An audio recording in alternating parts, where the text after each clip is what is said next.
कई व्यक्ति गुरुचरणों में पहुंचते हैं और गुरुवर्या श्री जी से पूछा करते हैं कि महाराज साहब, हम ऊंचाई को पाना चाहते हैं, ऊंचाई पर बने रहना चाहते हैं, लेकिन हम ऊंचाई को प्राप्त नहीं कर पाते, और यदि ऊंचाई को प्राप्त भी कर लिया तो उस पर स्थिर नहीं रह पाते। ऐसा क्यों होता है?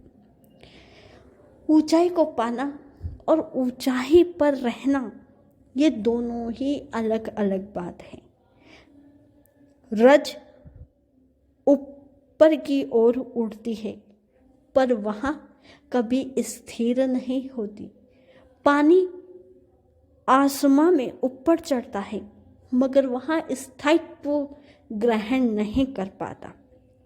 हमारे सिर पर जो बाल हैं वो शरीर के सर्वोच्च सर्वोत्तम अंग पर हैं, मगर जब कट जाते हैं, कटवा दिए जाते हैं, काट दिए जाते हैं, तो स्थान उनका छूट जाता है, और फिर जितना पतन इनका होता है उतना किसी और का नहीं होता।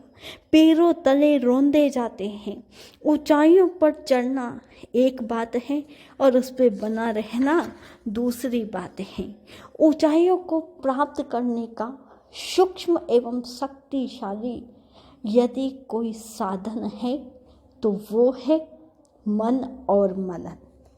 मन जब कल्पनाओं के जाल में उलझ जाता है तो वह घानी का बेल बन जाता है, और मन जब उन्नत चिंतन में जुट जाता है तो अति शीघ्र अनेक ऊंचाइयों को पार कर जाता है। वैसे ही जैसे जंगाचारण मुनि अपने जंगा पर हाथ रखते ही उड़कर मेरू पर्वत की ऊंचाइयों को प्राप्त कर लेते हैं, इसी प्रकार शुभ विचारों का घनत्व पैदा होते ही मन भी ऊंची उड़ान भरना प्रारंभ कर देता है। अगर हम अपने दिन भर के सारे विचारों को लिखकर शाम को पढ़ें तो हमें एहसास होगा कि हम कितने पागल हैं। इतने पढ़े लिखे हैं, एजुकेटेड होने के बावजूद हम पागल की पागल रह गए। मेंटल हॉस्पिटल में तो वह पागल रहा करते हैं जिनका पागलपन अभिव्यक्ति में आ गया है, अभिव्यक्त कर दिया गया है, लेकिन अनुभूतियों के पागल तो दुनिया में लाखों करोड़ों लोग हैं, जिनमें से एक कोई हमारा पारिवारिक स्नेहीजन, रिश्तेदार, नातेदार भी है। जिन निरर्थक कल्पनाओं का कोई सार नहीं, उनमें हम जीने का प्रयास कर रहे हैं। जिन सपनों का कोई आधार नहीं, ऐसे सपनों को हम बंद और खुली दोनों आँखों से देख रहे हैं। मगर सच्चाई तो ये है कि निरर्थक कल्पनाएं बंधियाँ होती हैं। इनको हम कितना भी अपनाएं, इनसे कोई सार नहीं निकलता। यद्यपि ये सच है कि जो व्यक्ति कल्पनाओं के महल नहीं बना सकता वह हकीकत के महल भी नहीं बना सकता। जिसे विकास के सपने देखने नहीं आते वह सपनों की ताकत को नहीं पहचान सकता। सपनों के सच होने की खुशी के रंग उसे समझ नहीं आ सकते। हम सपने देखें मगर ऐसे स्वप्न देखें जो सार्थक हो, ऐसी कल्पनाएं करें जो उन ऊंचाइयों पर ले जाए जहां से पुनः लौटना न पड़े। मात्र ख्याली पुलाव नहीं छोड़े।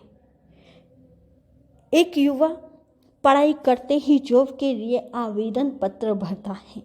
हाथ आवेदन पत्र को भर रहा है और मन सपने देखने लग जाता है कि मुझे अच्छी नौकरी मिल गई, मेरा प्रमोशन हो गया है, मुझे क्लर्क से मैनेजर बना दिया गया, सर्वत्र मेरे नाम का सिक्का चलने लगा।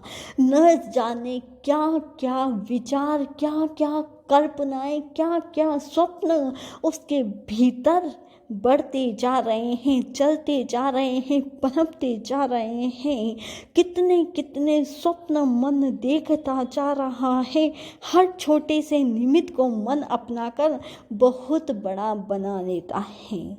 हम दिन भर राई के पहाड़ बनाते रहते हैं और उन बने बनाए राई के पहाड़ों को गिराते चले जाते हैं। बना बना कर गिराने, सिर कर फाड़ने में उपलब्धि कुछ भी हासिल नहीं होती। सिर्फ होता है तो समय का श्रेय होता है, श्रम का श्रेय होता है। ऊंचाई पर बने रहने के लिए निरर्थकताओं को तिलांजलि देना आवश्यक है। निरर्थकताओं को तिलांजलि देकर के ही सार्थक चिंतन को अपनाया जा सकता है। यथार्थता को समझना और स्थिरता पूर्वक अपने को टिकाए रखना ही असली ऊंचाई होती है। यथार्थता को जाने बिना स्थिरता को प्राप्त नहीं किया जा सकता। ते ऊंचाई पर पहुंचने और टिकने में यथार्थ का अवबोध होना आवश्यक है। जब तक हम यथार्थ नहीं जान पाते, हम सत्यता को स्वीकार नहीं कर पाते, तब तक हम ऊंचाई को प्राप्त नहीं कर पाते।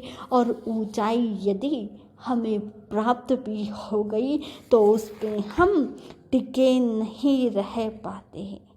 यदि हमें ऊंचाई को पाना और ऊंचाई पर टिके रहना है तो उसके लिए हमें यथार्थता की पहचान